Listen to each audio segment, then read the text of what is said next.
Here's an interesting consideration when you're working with Ajax. You might enable different Ajax fetches from the server at the same time.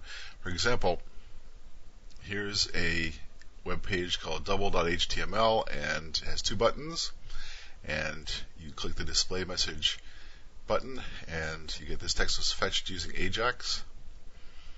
Display message 2 button, this text is also fetched using Ajax. The problem here is that if you use only one XML HTTP request object for both buttons, theoretically, when the user clicks one button, they may not wait for the text to be fetched, or it may be some delay in fetching the text across the internet. They may click the second message button. That's going to cause a problem, as you know, because when you click one button, it sends off a request, and the callback function will be called in JavaScript. The callback function connected to the onReadyStateChange method function. And if that happens, if the user clicks one button and you only have one XML HTTP request object, and then it clicks the other button, the response might be undefined because you're not sure which response you're getting. Is the response from the first request or the response from the second request? In other words, you may mix the responses up in the callback functions. So the way around this is to use different XML HTTP request objects. Here's how that works in this example. This is double.html. This uses two different XML HTTP request objects. There are two buttons here, display message and display message 2. And to implement this and to make sure that the XML HTTP requests are sent off uniquely and asynchronously so that when the data returns, it's going to come back to the correct callback function. This will be using two XML HTTP request objects, and the first one is used in the getData function, and the second one is used in the getData2 function.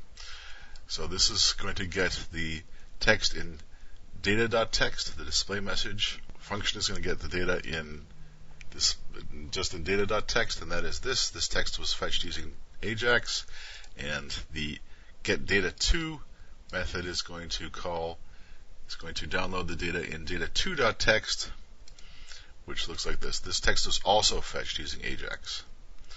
Okay, so there's two different files to fetch. In order to do this, and because we're allowing the user to use multiple Ajax requests, because there are now two buttons, we're going to work with two different Ajax XML HTTP request objects. This is a starting point of being able to work with multiple requests and handle multiple requests at the same time.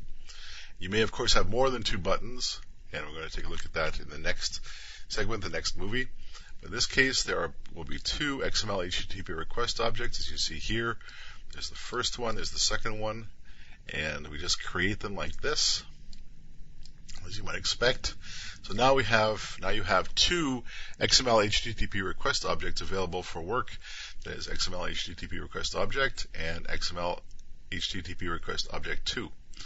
The getData function is going to use the XML HTTP request object, and as you see, it's quite simple.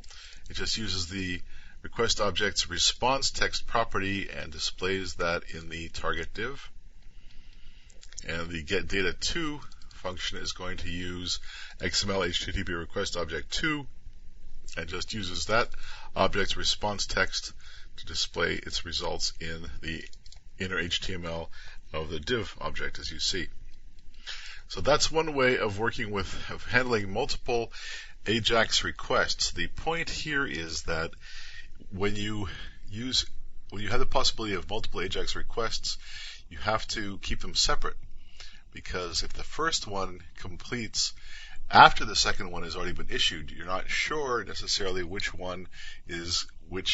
request is calling the callback function. So if you only have one XML HTTP request object and multiple requests out there, you're not sure which request object is calling the callback function. So one way around that is to use two different XML HTTP request objects.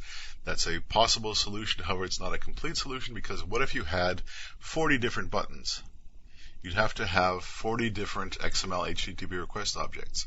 So in this case, this example showed a possible solution, double.html, showing you how to use 2 different XML HTTP request objects. However, it's not a real final solution for this question because it shows you how to work with only 2 XML HTTP request objects, and you may need more. So we'll take a look at a better solution in the following segment.